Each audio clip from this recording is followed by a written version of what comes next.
Paris fashion week fashion দুনিয়ার অন্যতম সেরা একটি মঞ্চ।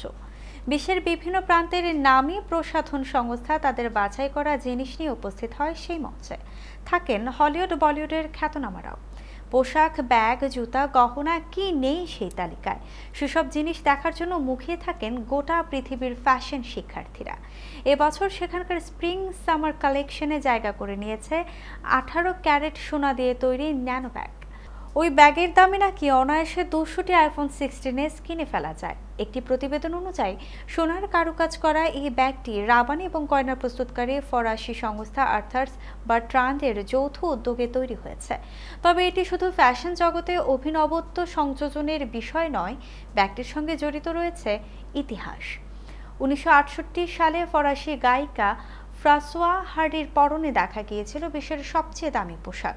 সোনা এবং হিরে খচিত সেই বিশেষ পোশাকটি তৈরি করেছিলেন বিলাস সামগ্রী প্রস্তুতকারক সংস্থা প্যাকো রাবানে।